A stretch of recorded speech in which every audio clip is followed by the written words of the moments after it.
All right, I think we're going to get started here. So first off, thanks for everyone that joined us. This is our second Sophos webinar here in the last 30 days here. So one thing we're trying to do here internally at Pine Cove is have at least one of these demos / webinars a month. And so this is our next topic. We're kind of sticking with the security theme and want to dive into kind of the endpoint piece. So talking about in specifics, Intercept X from Sophos, and how that's really been a game changer for us and our customers. We're talking ransomware and what we're calling it the ransomware killer. So we're excited, as you've seen kind of the format, if you've been on any of these other ones, is it's great that we can bring this to you locally, but we obviously brought the experts in as well. So we have Sylvester and Paul and Samantha from Sophos with us. They're going to dive in and show off their expertise on their products and go through that. So again, thanks to them for joining us as well. I'll click through my slides real quick, and then I'm just going to kick it right over to Sylvester and let those guys do their thing. Let's see. So basically who we are, for the people that don't know on the call. Pine Cove, we're based in Bozeman, Montana. We service, as you can see from that map, we're kind of all over the Pacific Northwest, do a lot.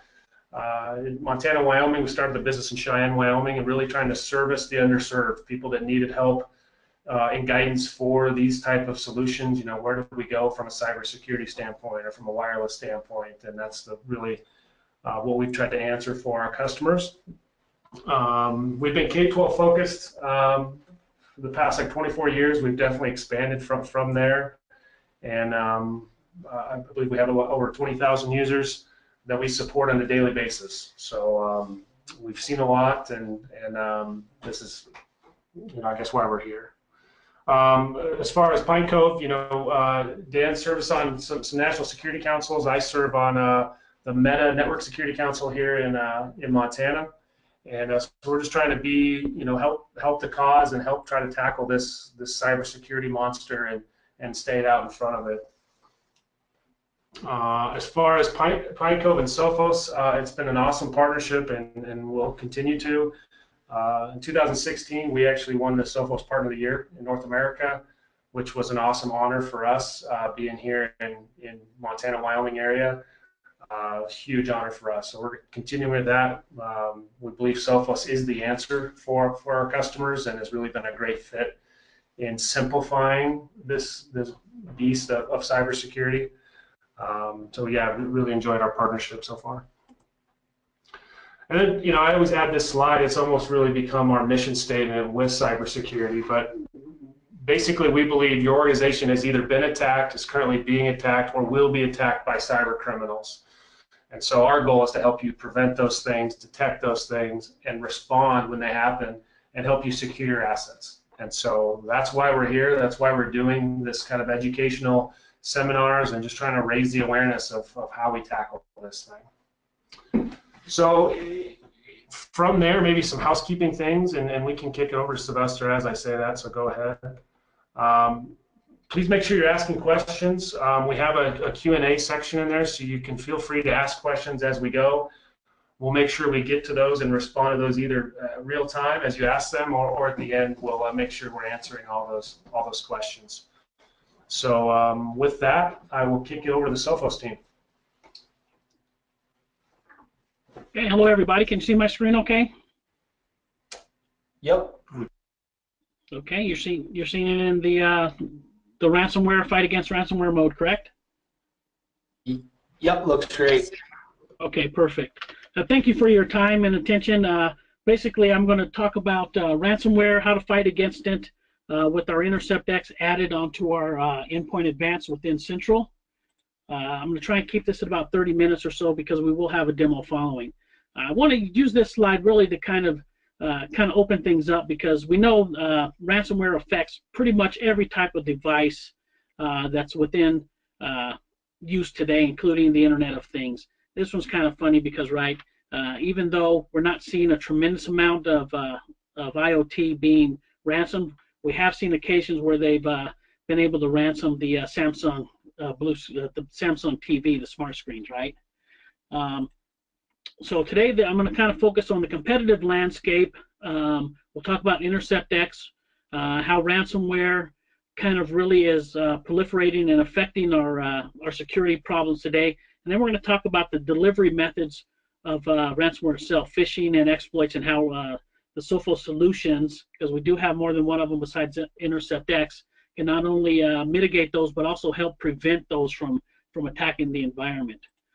One of the things that we are finding is because of the amount of cybercrime that we're facing today, I mean, I think the figures are over 4.2 billion records were exposed and a little over 4,000 breaches last year. The attacks have evolved from just malware infections to more of a hacking position, and that's really what we're up against now. We realize that the security controls that we've used in the past really to protect the perimeter are no longer effective. We're seeing the attacks come from within the environment, right? What that has done is that's really crowded the endpoint space because now the focus is back on preventing and trying to stop those attacks from entering the network at the endpoint itself. Part of the reason ransomware is so proliferating and so common anymore is because the amount of data available in the dark web through all the years of breaches and the amount of material they put up for sale where it's no longer of tremendous value as it was. So what we're seeing is ransomware has become the attack of choice and really what we're going to focus on today. So when we look at it from our perspective at Sophos, we think there's really three pillars that you have to make a foundation, a solid foundation against any type of cyber threat. Number one, you've got to have the exposure and execution prevention as well as runtime detection. And that's really where we see kind of a division in the way things are being marketed. Those two pillars are really what we associate with traditional endpoint security vendors. And then we've got our new shiny toys coming out on the market that are really focused a little bit on runtime detection, but more on the EDR space, right? Where they're giving you the data behind an attack and helping you kind of figure out how to, the who, what, when, and where, and giving you the historical data along with the forensic type cleanup. At Sophos, we believe to be a true next security or next gen vendor, you've got to be able to cover and incorporate all of those pillars, those three pillars within a single agent. And that's really what we do with our within Central, with our Endpoint Advanced, along with our Intercept X solution.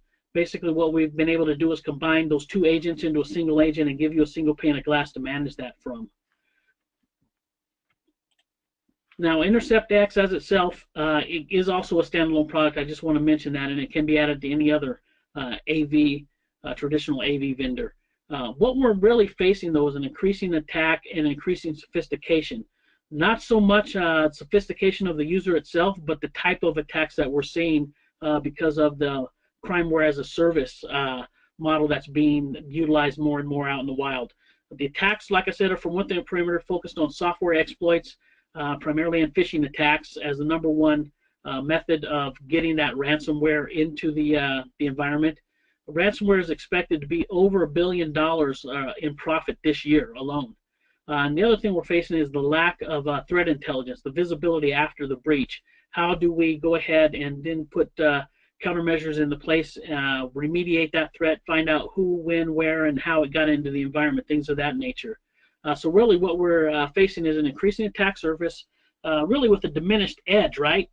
Because employees are no longer restricted just to the office. We've got laptops, mobile phones, tablets, virtual servers, things of that nature that are really stretching that edge out. And then we're facing, like I said, the organized, more of an organized type of attacker, where they're using crimeware as a service and they're standing up actual traditional business models to commit crime. As we look at it, what we've determined over the last 12 to 18 months is that over 25% really of all the malware created has been created in that period of time. So what we're facing is really that sheer onslaught of new malware that we see coming and attacking us. So we can no longer rely on those traditional methods alone of signature and behavior type analytics to really protect us at the endpoint. The other thing that we're seeing is malware is really disposable or personalized. What they're doing is they're taking those known variants that work and they are adapting those to a particular organization, right?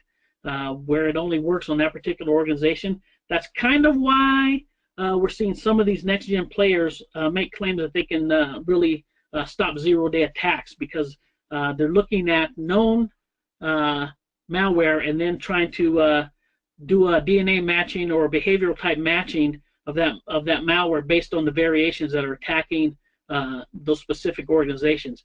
That's not really, when you look at it, a true zero-day attack. A true zero-day attack, and we'll talk about this in a minute, is really where there is no patch or it's never been seen before out in the wild. And like I say, 75% of those malicious files are detected at single organizations. So when we look at it from our point at Sophos, we wanted to understand the different models that are being used to protect the endpoint, understanding that the traditional AV was no longer adequate. So when we look at traditional malware and antivirus solutions, we see that they're going to stop about 95% of the known attacks. Right, we're going to get 80% of those. Really, we're going to keep from even hitting the endpoint because they're malicious URLs. You got to figure with over 30 years of experience in this space, we've been able to get a lot of knowledge behind that, right? And we've been able to study all these attacks and get our scientific data behind this to understand the objectives and the way these files act. And we've been able to stop those really before they are hit the endpoint through download reputation, URL blocking, things of that nature. That's also where you're going to get in application control and device controls to keep those threats from coming in through, say, a USB stick, which, by the way, these traditional or these new next-gen guys don't really address the exposure prevention. They're really looking at what's going to happen in the runtime behavior, more or less of what's happening in these advanced threats. Signatures, full signatures, are about 1% or less of what we're really utilizing today to mitigate these threats. And then we've got runtime behavior, where you really need to allow a payload to run either in a sandbox or an emulated environment to see how it's going to act. You need some sort of file that you can do matching on and heuristics on. You need to reach out to command and control, things of that nature to come to a verdict. So really what we're left with finding is that 2% of what we call exploit detection. And that's where Intercept X comes in, and that's really why it was developed. So we could see how we could fill that gap within this pyramid of what we were missing and go after those types of things. So Intercept X is really, like I say, into the anti-exploit. We acquired a company called Surfright, which we feel was the leader in this type of technology. And the idea behind Intercept X was to build a model that doesn't require any prior knowledge of malware itself. So the first thing we looked at was ransomware, because it was a known significant problem in the market, and a solution that was truly signatureless would be of great value. So what we've got to do is we've kind of broken Intercept X down into its 4 major components. CryptoGuard, which really is where we go out and we stop the ransomware and we roll the files back to their original state. The anti-exploit, which really addresses how these malicious files, including ransomware, because it's just another type of malware, are getting delivered. And then we've got the incident response piece, where we automatically go out and give you a root cause analysis. We give you visualization of the attack itself within a tree, who, what, when, where, and how that attack spread.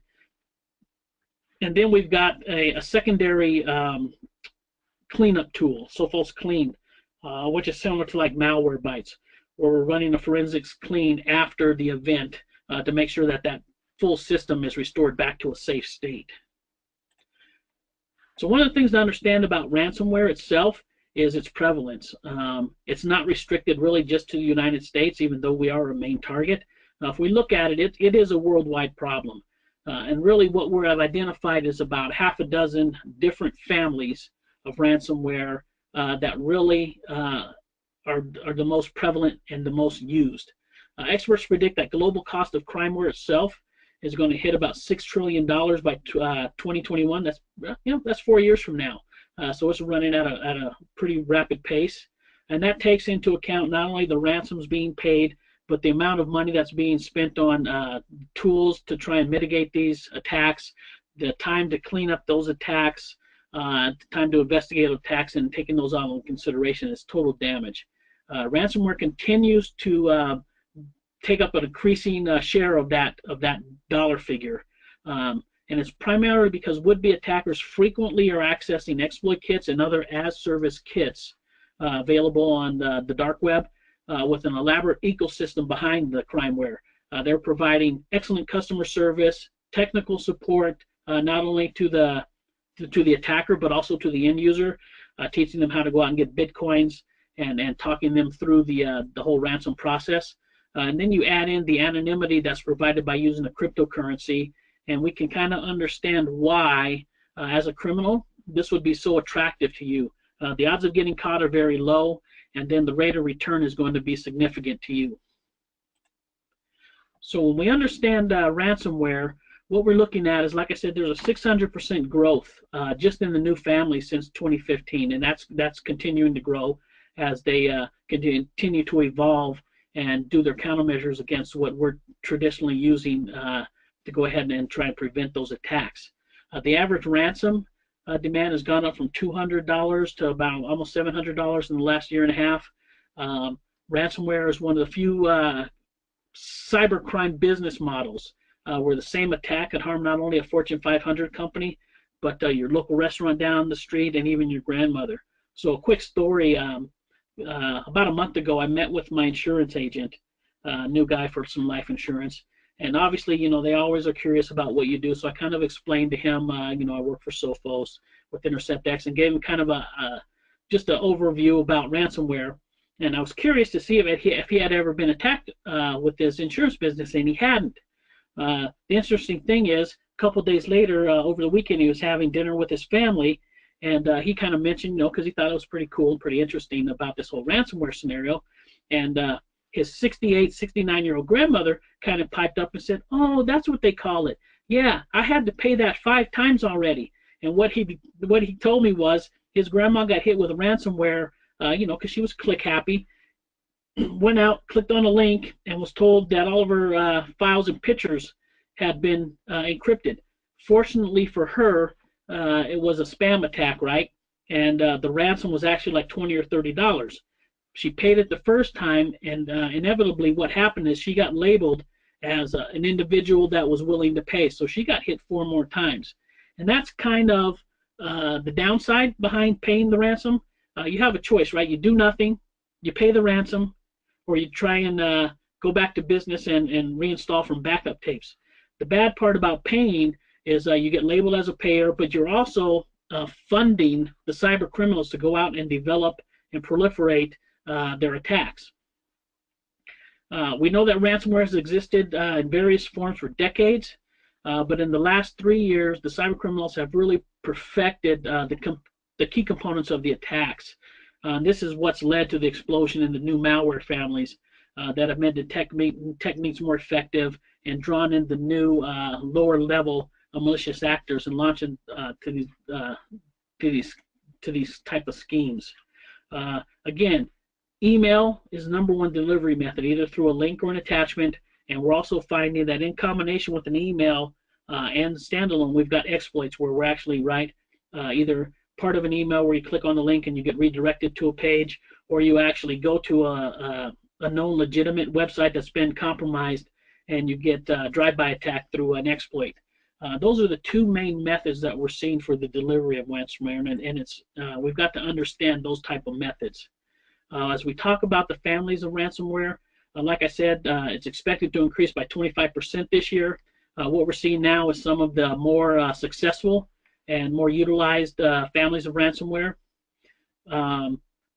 It continues to evolve, and what we're seeing is right now some new ransomware that's come up just here recently is there's one that's attacking a community of online gamers that are Russian-speaking and game enthusiasts, and it's installed posing as an installer, and it's called Rosalocker. That's one thing, and it's interesting because it is targeting the Russian-speaking gaming community. One of the other ones that's been seen recently and identified is an unconventional Star Trek themed ransomware named after, of course, Captain Kirk, and it's just simply called Kirk. It was written in Python, demands payment not in cryptocurrency, but in a new, or not in Bitcoin, but in a new cryptocurrency called Monero. This is kind of a switch that we've seen in the industry as well. Monero has been touted now as a more private cryptocurrency, a little harder to trace, and the underground criminals are already starting to prefer it as a form of payment. And then what we're seeing as well is some of these old traditional types of ransomware attacks are being repackaged. What's old is new again. Recently discovered was, and this was just in the last couple of weeks, is the server ransomware now has a new variant that has been broken into separate harmless-looking components, and it's designed specifically to fool some of your next-gen type of tools that utilize machine learning based detection systems. Because what they're seeing now is by breaking up that ransomware into separate components, the machine learning tools can't make a determination because they don't have the full DNA or the full structure of that file to analyze. So we can see now that they're starting to get a little more sophisticated, and they're starting to counter the new methodologies that we're using. And again, this goes back to the theory that we have at Sophos, or our philosophy is you can't rely on just one type of tool or one type of model to protect you. You've got to use all of those together in a combination defensive depth. The Mamba virus, for example, is just a variant of the HD decryptor.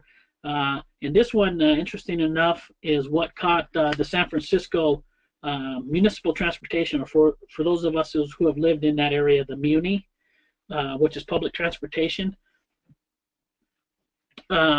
last year around Christmas time. It was just basically a spam attack, really, where they were out there infecting anybody who was trying to download a torrent type file. And what happened is one of the admins at the Muni actually accessed and downloaded this torrent file and infected the network. Now, the Muni itself decided not to pay the $73,000 ransom. Instead, they relied on going to backups and trying to restore the system because they didn't want to fund the criminals, even though it would have been cheaper for them. That $73,000 actually, when you look at all the time that they spent with manpower trying to recover from that, in addition to all the free rides they had to give away because their payment systems were locked down, it probably cost them in the neighborhood of $150 to $250 million. But again, that's one of the choices. You don't pay, and you don't get tagged as a target for future attacks, as well as funding the cyber criminals. One other thing that you've got to do in addition to that, once you get attacked, is you've got to take measures to remediate that attack in the future. What we're seeing too often is even if people pay, they pay, and then they don't do anything. People will restore from a backup, and they rely on that backup as a strategy or a full strategy to recover from a ransomware attack, rather than doing the things necessary to try and prevent one in the first place. So when we talk about preventing a ransomware attack, one of the things to understand is phishing and ransomware go hand in hand, right? I think that I read an article that said 90% of all ransomware attacks, or all cybercrime attacks, started with some sort of phishing campaign. That number could be lower, it could be higher, but it's a significant number where it started with a phishing campaign. In Q3 of last year, 97% of all phishing emails contain some sort of ransomware payload.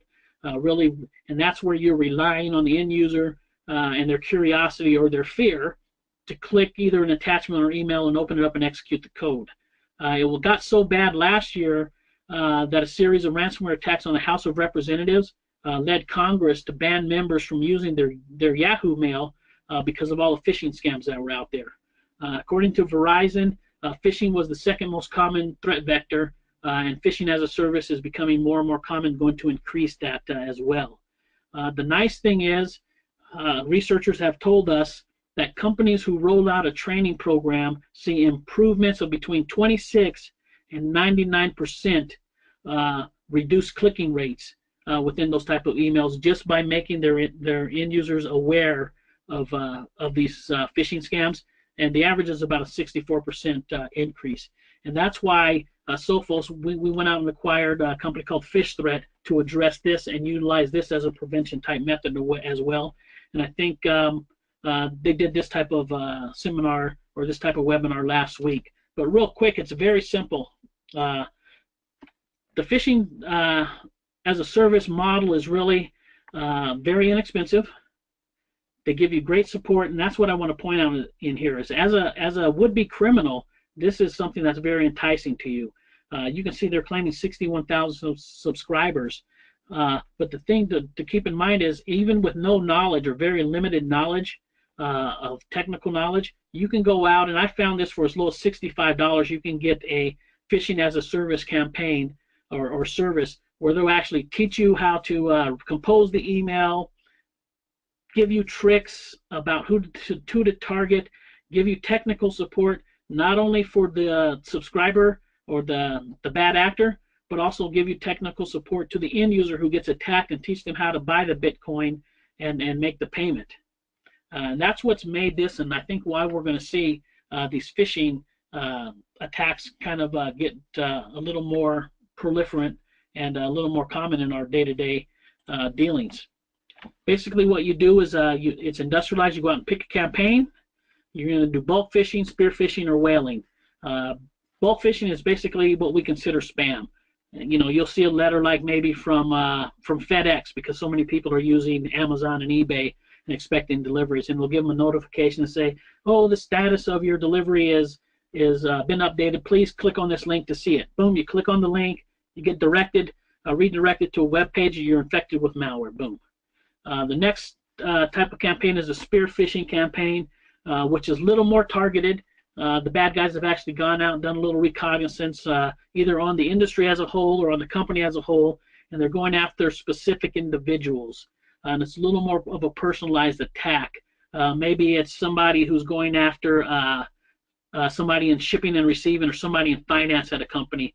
Because if you think about it, shipping, receiving, finance, and HR, their job really all day long is to open emails from people that they're really not that familiar from, so they're really prime candidates for this type of attack. And then thirdly, we have the whaling attacks, and this is kind of a term that they took from gambling, I think. If you ever seen some of these gambling programs or watched them, anybody who's a big spender or loses a lot of money is considered a whale.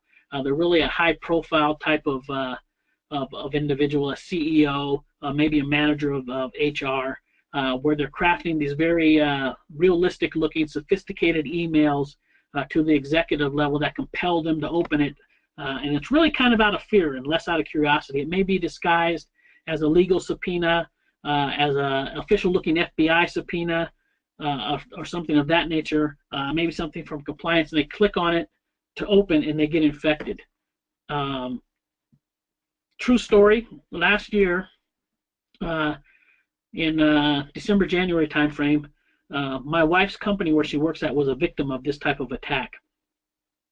What they did is they had targeted the manager of her HR department and sent an email that looked like it was coming from the CFO of their headquarters, asking for tax information on all the employees, right? Their social security numbers, their names, their addresses, date of birth, blah, blah, blah, saying that they needed those to complete their financial records for tax season.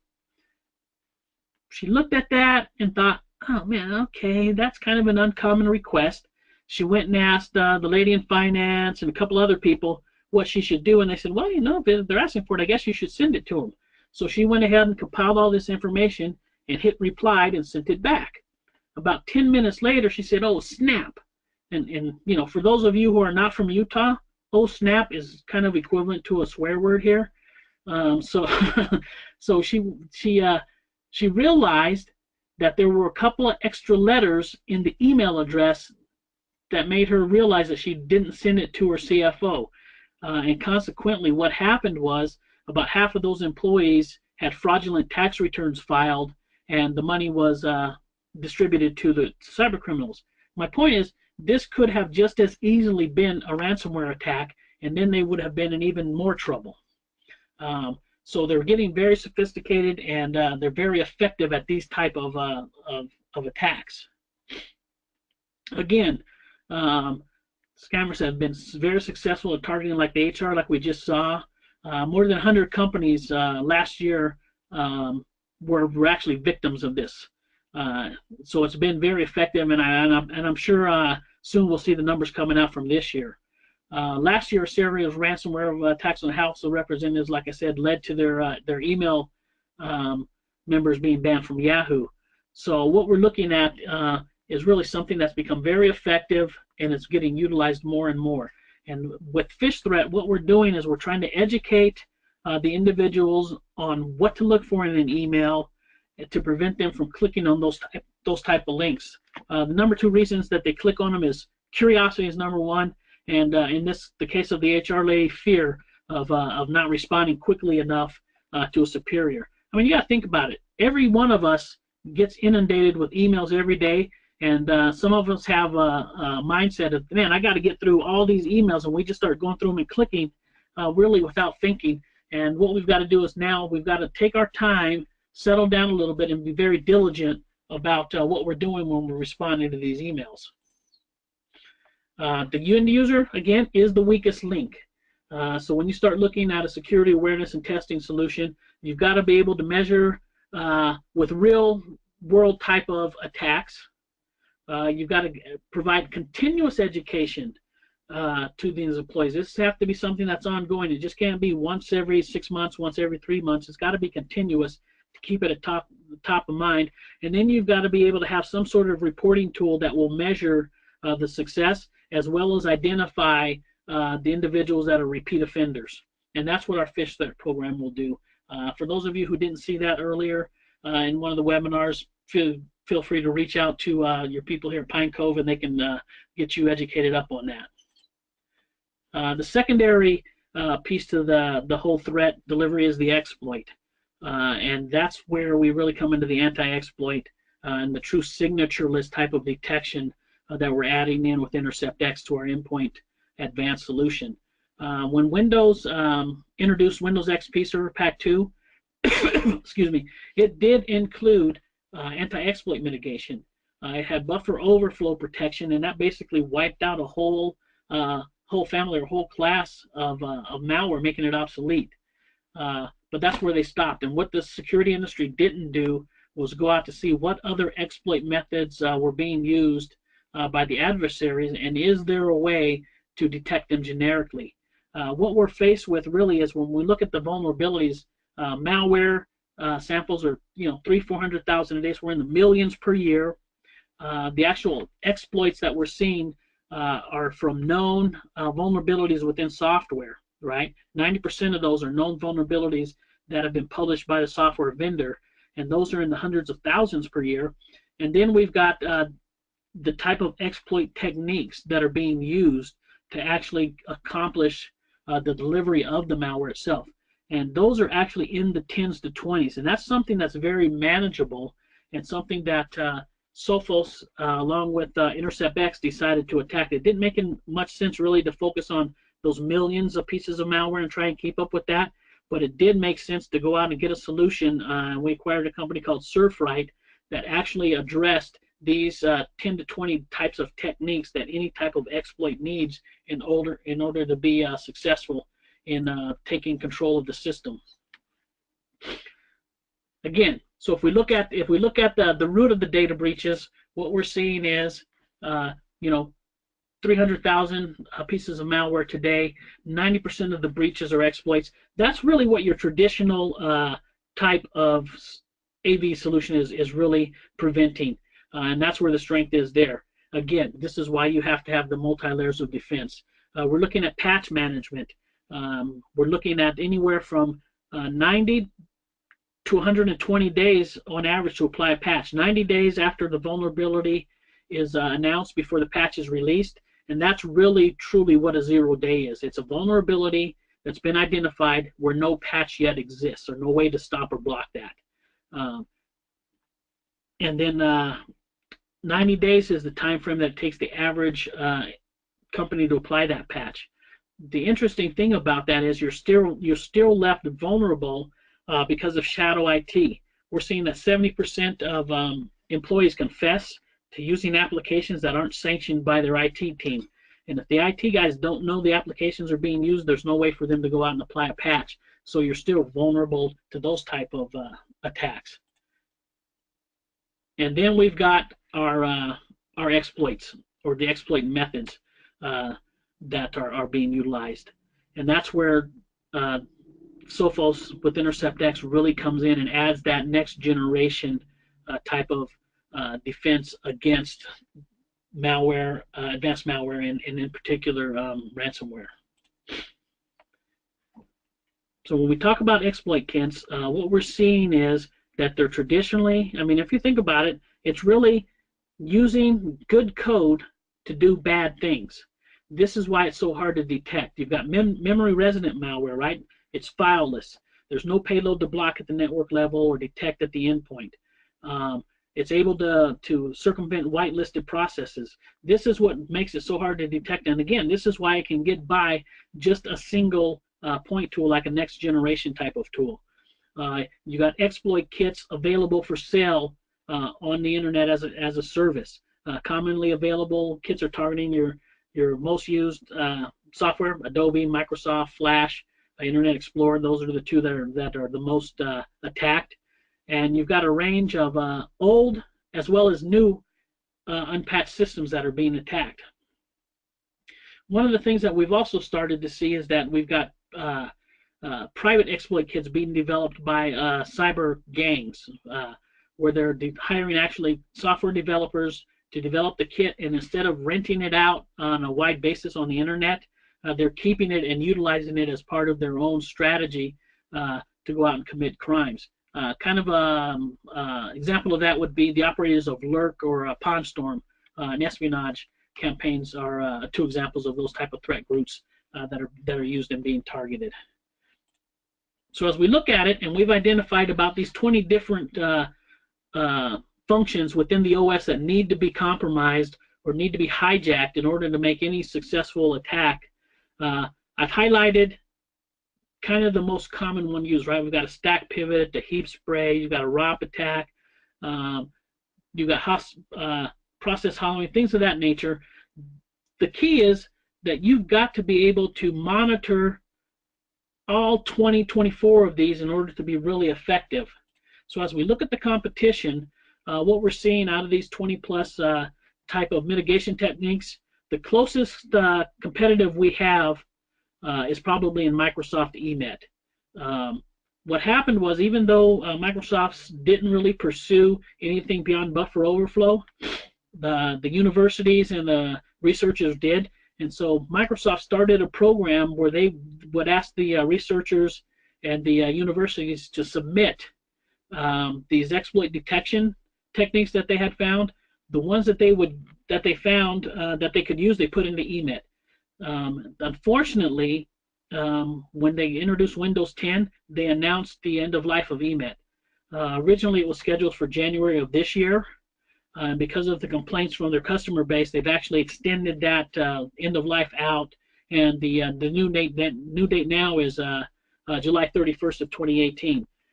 The point is, if you're not monitoring every one of these known exploit techniques, you're not going to be as successful at stopping that attack. One thing that we have learned is that the adversaries are not using just one technique. They're using 2, 3, and 4 techniques in conjunction to actually do the attacks. So, for example, they'll start with a ROP attack to point to an address within the stack that then compromises the stack to pivot to a buffer that's controlled on the heap spray by the adversary to go ahead and do the compromise.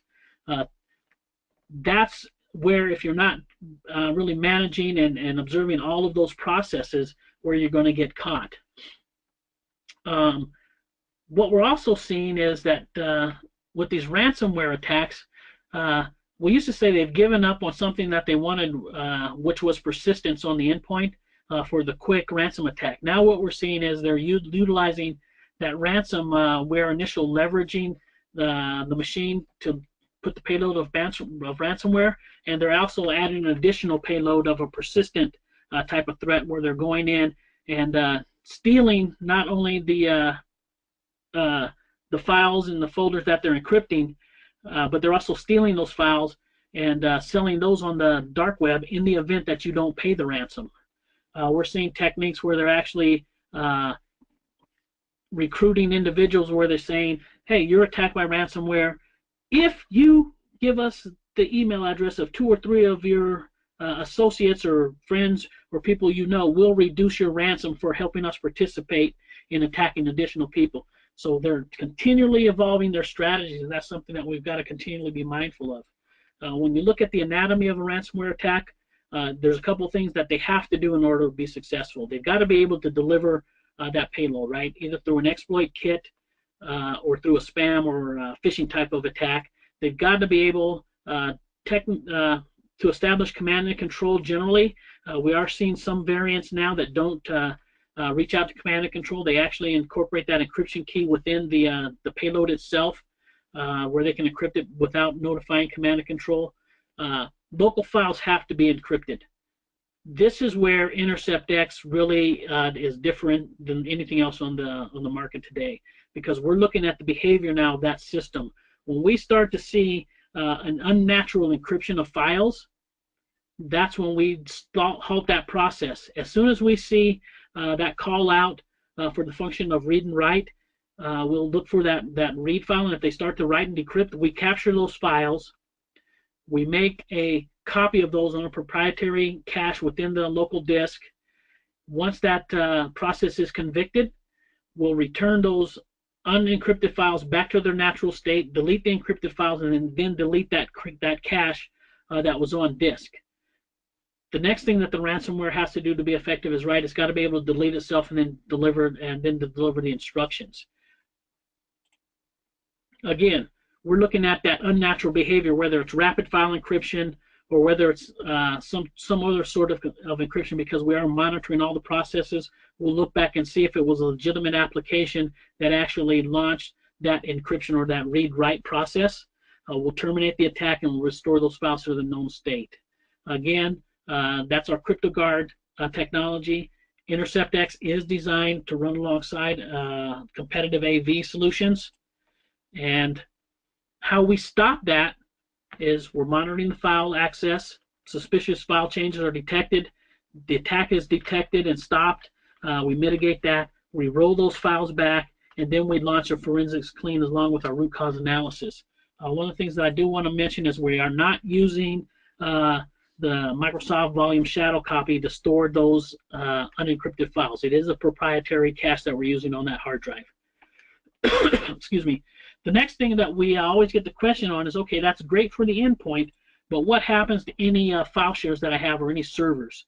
So what we did is we also now have the availability to protect that server with our Central Advanced Server solution with anti-exploit and CryptoGuard for the server.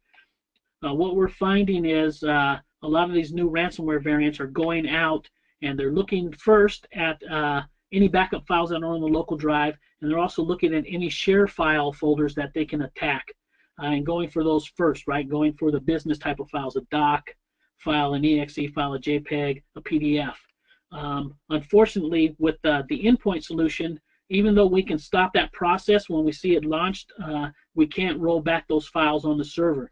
So we have to have that CryptoGuard applied to the server as well, where we can now do the same thing that we do for the endpoint, where we can actually take that those files before they're encrypted, when they're called out for the read and write, cache those, and then restore them back. The nice thing is it also protects you against any endpoints that don't have Intercept X on them that may be attached to a fair share file, or any rogue endpoints that you didn't know about that are in your environment that are connected to these file shares. Additionally, it has other features where you can do a server lockdown, which means it only provides access to any whitelisted applications. You've still got the device control and the malicious threat detection. And that's just one extra step that we use really to protect your whole environment against ransomware. Like I said, once we detect that malicious activity of ransomware, we immediately launch our root cause analysis or incident response tool. And that gives us the what, when, where, and why, and how that attack occurred. And it's really collecting all of the metadata associated with those processes within the memory, the registry, the network file system, and we're putting those in a file for 90 days for incident response activity. That's on that local disk. The activity is the CPU utilization is really less than 0.5%, but we're capturing that metadata and giving you that historical data so that you can go back to patient 0 or basically really how that initial attack occurred within the endpoint. We're giving you visualization and building out that tree, which typically you'd be looking through log files for and spending hours and hours, if not days, to build out this visualization tree. As you can see, if you can look right here, this little blue dot is where we actually made the conviction of the malicious activity. But we can trace the breadcrumbs back to this red dot, and that gives us the root cause. In the case of, let's say this was a infection that came from a USB stick where they opened up a PDF file. We would know that, and then we would give you the next steps would be for remediation in the future would be, use device control for only authorized USB sticks. If it was an application, we would recommend application control. But we give you an overview of what, when, where, and how. We give you the artifacts or those actual business files that were affected, and you can see here we still have what files were affected, what processes were launched, what registry keys were authorized or accessed, and which internet URLs, if any, were reached out to. And this is all the data that you would actually need to do a full remediation and prevent these types of future attacks. Really, I consider this like a little junior analyst in a box. Because it is automated, you get this in near real time. It's not exactly real time, but it's really giving you actionable intelligence that you can utilize for the future. And then finally, we're going to automatically launch our Sophos Clean, which is a forensics or second level look at that threat and a second level cleanup. So it's kind of like the best explanation I can have of it's malware bites on steroids. For instance, let's say you're in your kitchen and you drop a glass on your ceramic or tile floor and it breaks. You've got big shards and you've got the little tiny shards. If you use a broom, you're going to get up all the big pieces that you can see and that are going to cause immediate harm. But what you're leaving behind are all the remnants or these small shards that can do you damage later on down the road. For example, you're in there barefooted, you stand up next to the sink, it's under the kick plate, you get cut. What this does is this is equivalent to, say, using the vacuum on that floor and sucking up all of those remnants and all of those shards out of the registry, out of the memory, and basically putting this whole system back to a clean state. So as you can see, Sophos Central, Endpoint Advanced, along with our phish threat, our server protection, and Intercept X, really addresses all of those challenges that we're faced with, right? It's truly a next-gen holistic solution from a single vendor in a single agent managed through a single pane of glass. It protects you against the ransomware and the exploits. It's signatureless technology combined with traditional technology. It's giving you the root cause analysis and the visualization of those attacks so that you can get a full understanding of what happened, so that you can have a remediation plan for the future to prevent those, and then you're still getting that advanced cleanup with our Sophos Clean. Some of the things I kind of want to leave you with is, again, prevention is number one. That's really the key. The more you can prevent, the less you actually have to deal with in detecting and remediating in that whole threat life cycle.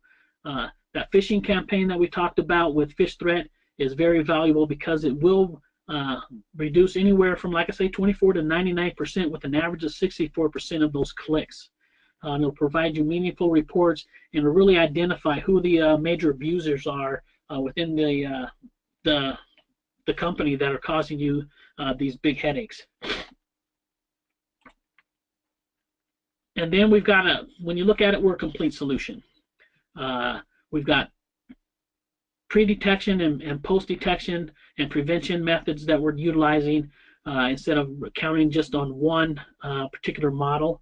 We're utilizing all of these models in conjunction for complete protection. You'll notice we have machine learning in green because it is a very effective model against zero-day threats. We recently went out and we purchased a company called Invincia. They were funded by DARPA for this particular machine deep neural net learning, which is really the most sophisticated or the best type of technology you can utilize in machine learning. Gives you the highest rate of detections with the lowest amount of false positives. And what we'll be doing is within this year, hopefully by the end of the year, maybe by Q3 of this year, we'll have that fully integrated into our Intercept, into our Central, and our whole portfolio solution as the finishing touch or the final point for complete endpoint protection. Like I said, it is signatureless pre-execution prevention. Behavioral monitoring is probably still where you're going to catch the most amount of threats, and then we're going to be able to do an isolation of the threats that are killed, log those without exposing any data or allowing the attacker to gain a foothold on that endpoint. This all kind of goes in with our theory, really, of a synchronized security platform, because Sophos is a Magic Quadrant leader in network as well as endpoint security. We've come up with a platform that we call synchronized security, and we've got a security heartbeat where we're actually allowing the network devices and the endpoint devices to communicate and share that threat intelligence with each other, so that you get a full comprehensive protection throughout your environment. For example, if you're using our encryption product and that heartbeat goes to the firewall, and we see that there's too many too many attempts to log into that device, the assumption is that device is lost or stolen, and immediately what we will do is we will revoke those encryption keys, so that even if they guess the password and break in, it will be ineffective to them. And that's the same thing. If we see if the firewall sees an application that it doesn't understand, it will go ahead and revoke those keys or ask the endpoint what's going on. Again, ransomware strategy backup is just part of the key, but it's not a full strategy. And then here's just some extra steps that you can take to keep yourself secure. At this point, that's all I have. I hope it was informative. If you want to go ahead and take control and give it to who is going to do the demo, that would be great. Will do. Thanks so much, Sylvester. Now just going to quickly introduce you guys to David Wayne Peckler. He's actually going to be showing you a live ransomware scenario right now to show you what Intercept can actually do. And we can see your screen, David. Thank you.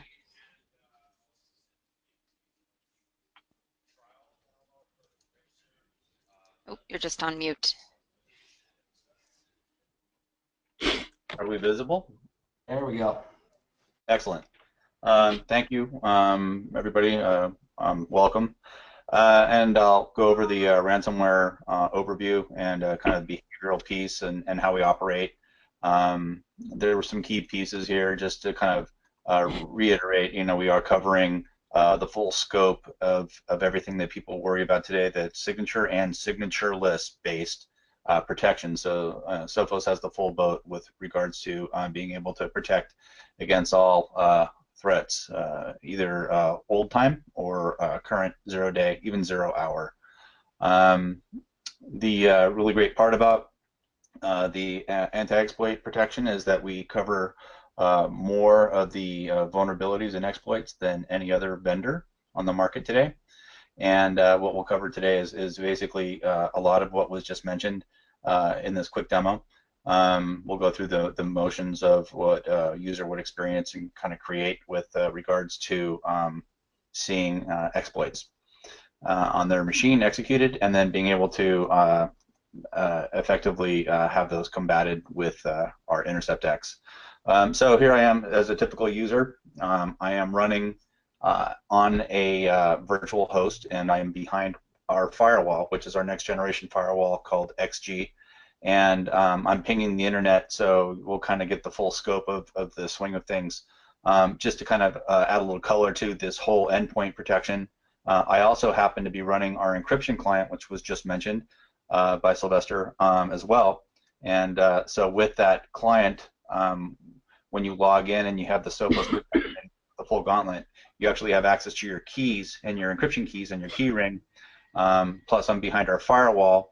And with the heartbeat service that he had mentioned, which is right here, it runs, and if it happens to be in line with the firewall and the navigation of the actual operating system is traversing the firewall, either coming in via VPN or going out to the world or going to another neighboring network, and it interprets the heartbeat has changed and your security status has changed, it'll indeed block you.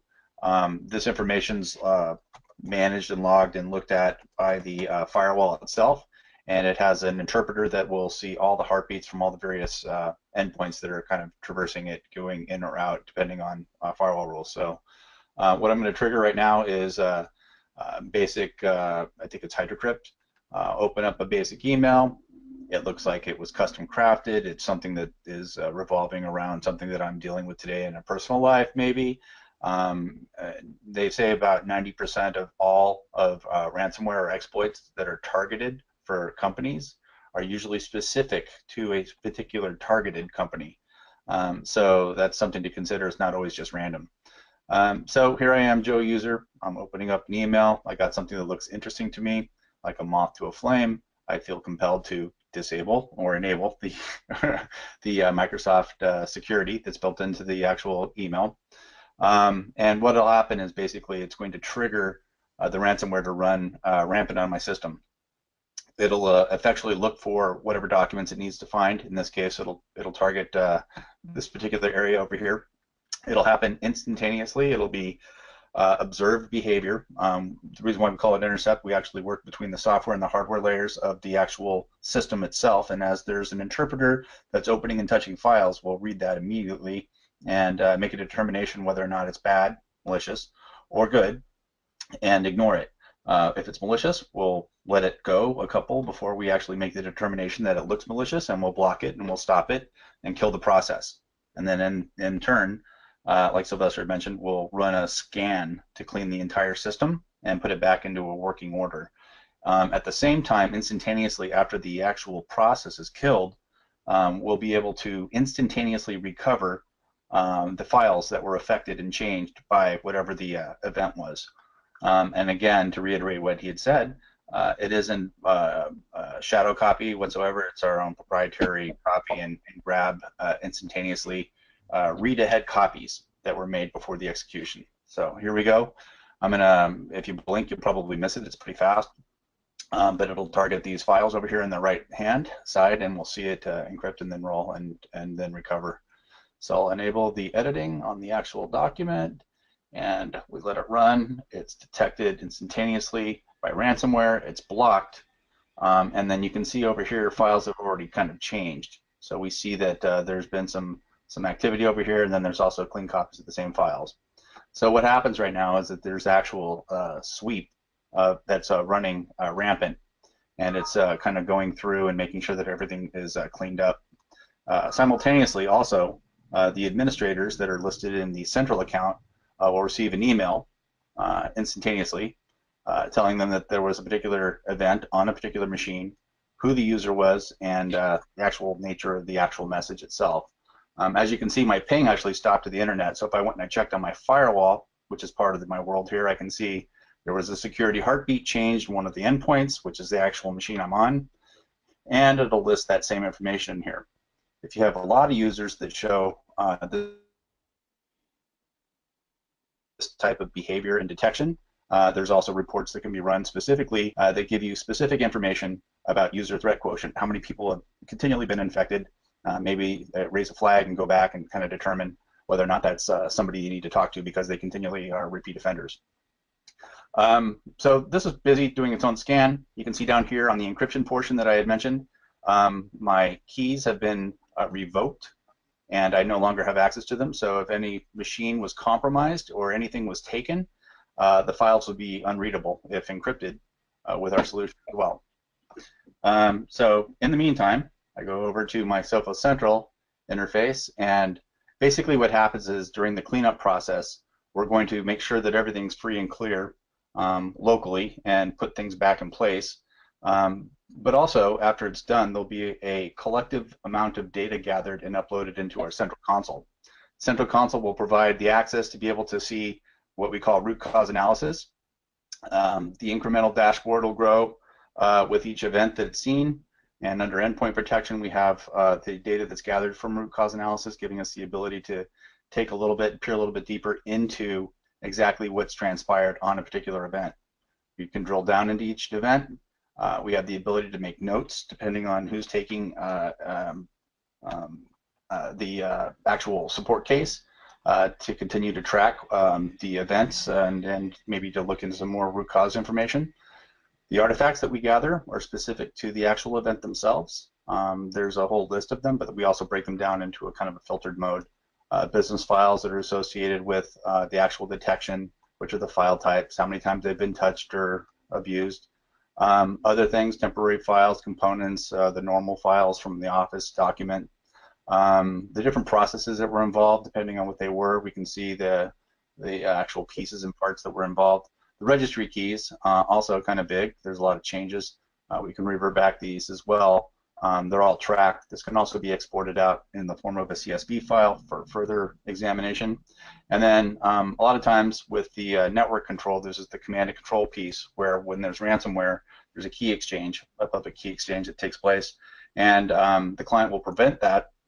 And what happens is the ransomware tries to reach out and communicate, do the key exchange so that they can hold your files ransom, and then either give you the threat that your keys will be deleted if you don't respond within a certain amount of time, or just something that they have.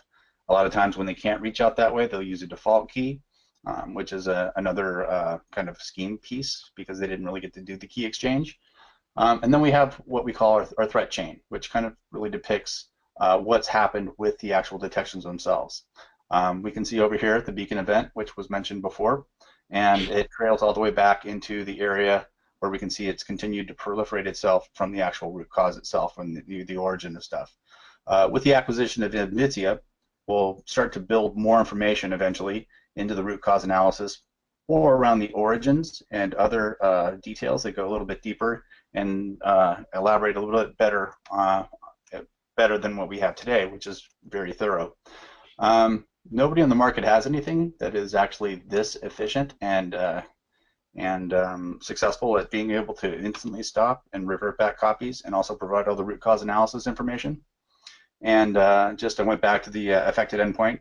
The actual scan is finished, and it's asking me to go log back in to get my encryption keys back. So I'll authenticate. It allows me to get my encryption keys back.